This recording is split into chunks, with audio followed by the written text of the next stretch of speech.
صدیوں پرانی بات ہے، ایک گاؤں کے چوپال میں کھجور، برگد اور بیری کے درخت تھے۔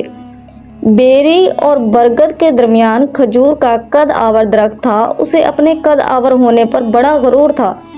وہ کبھی بیری اور کبھی برگد کے درخت کی طرف دیکھتا اور طنز کرتا، برگد کا درخت تو اتنا پھیلاؤ رکھتا ہے مگر لکڑی کسی کام کی نہیں، نہ تو فرنیچر بناتا ہے اور نہ ہی تیری لکڑی خوشبودار ہے۔ مجھے دیکھ، میری شاخوں سے ٹوکریاں، چٹائیاں اور ٹوپیاں بنتی ہیں، میرا پھل ایک مکمل غذا ہے۔ اس پر برگد کا درخت کہتا ہے کہ دنیا میں اللہ تعالیٰ نے کوئی چیز بے مقصد نہیں بنائی، سب حکیم میرے دودھ سے اور جڑوں سے دوائیاں بناتے ہیں جن سے بہت سی بیماریوں کا علاج ہوتا ہے۔ میرا پھل سینکڑوں جانور کھاتے ہیں، مسافر میرے نیچے آرام کرتے ہیں، صبح و شام پرندے میرے اوپر نیچے بیٹھ کر چہچہاتے ہیں، مگر کھجور کے درخت کا غرور برقرار رہا۔ اسے بیری کا قد ناگوار گزرتا، اسے ڈرپوک اور بزدل ہونے کا طعنہ دیتا، ہر وقت جھکے رہنے کا طعنہ دیتا۔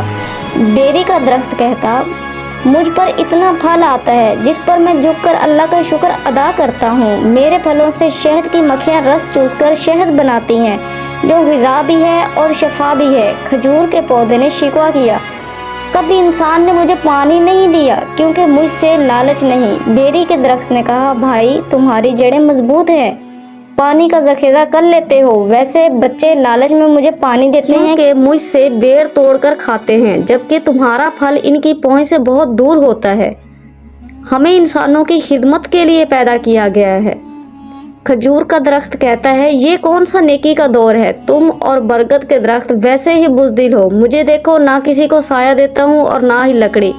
برگد کے درخت پر سارا دن پرندے شور کرتے ہیں جس سے میرے آرام میں خلل پڑتا ہے، اور تم پر کنکر پڑتے ہیں، تم ہر وقت آنسو بہاتے رہتے ہو، اس لیے انہیں میٹھا پھل نہ دو۔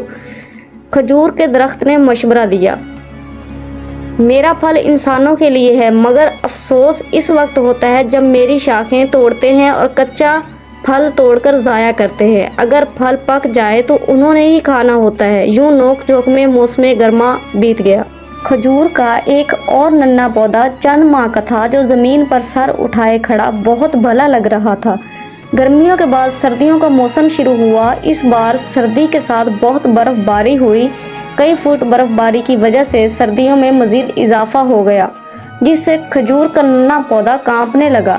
اب کھجور کے پودے کو احساس ہوا کہ وہ قد آور ہے اور اپنی مختصر شاخوں سے اس پر سایبان نہیں کر سکتا۔ اس نے بیری اور برگد کے درخت سے درخواست کی کہ ننھے درخت کے لیے کچھ کریں ورنہ یہ مرجھا جائے گا۔ اب بیری اور برگد کے درخت سوچ بچار کرنے لگے کہ وہ کیا کریں جس طرح ننھے پودے کے لیے سایبان بن سکیں۔ دوپہر کو بچے سکول سے واپس آئے، آتے ہی سکول بیگز رکھے اور بیری کے درخت پر آن لگے۔ پکے بیر توڑنے کے لیے کنکر پتھر لانا نہ بھولے تھے۔ بیری کا درخت صبر کر رہا تھا۔ اس کے ذہن میں ایک ترتیب آئی۔ اس نے بچوں سے کہا، میری بائیں شاخ پر میٹھے اور زیادہ بیر ہیں، تم سب مجھ پر چڑھ کر توڑ لو۔ بچے اجازت ملنے پر بہت خوش ہوئے اور فوراً درخت پر چڑھ گئے اور بیر درخت سے توڑنے لگے، جس سے شاخ ٹوٹ گئی اور سیدھی برگد کے درخت پر جا پڑی جس کے نیچے کھجور کا ننھا پودا تھا۔ بچے ڈر کر نیچے اترے اور گھروں کو بھاگ گئے۔ کھجور کا درخت بولا، دیکھا، میں نہ کہتا تھا کہ انسان خود غرض ہے، دیکھ لو انہوں نے تمہارا کیا حال کر دیا، تمہارا بازو توڑ دیا اور فرار ہو گئے۔ واہ رے خود غرض انسان۔ تب بیری کا درخت بولا، میں نے جان بوجھ کر انہیں اکسایا ایسا کرنے کے لیے۔ لیکن کیوں؟ کھجور کے درخت نے پوچھا، کون خود کو زخمی کرواتا ہے؟ تب بیری کے درخت نے جواب دیا، وہ اس لیے میرے دوست کیونکہ میری ٹوٹی شاخ برگد کے درخت پر ہے جس سے ننھے پودے پر سایبان بن گیا ہے۔ اب اسے اتنی سردی نہیں لگے گی اور یہ اگلے سال تک بڑا ہو جائے گا۔ کھجور کا درخت بولا، میرے دوست تم کتنے عظیم ہو، تم نے قربانی دے کر میرے بیٹے کی جان بچا لی، واقعی تمہارا جھکے رہنا خدا کا شکر ادا کرنا ہے۔ کھجور کے درخت نے کہا، یوں سردیوں کا موسم بیت گیا۔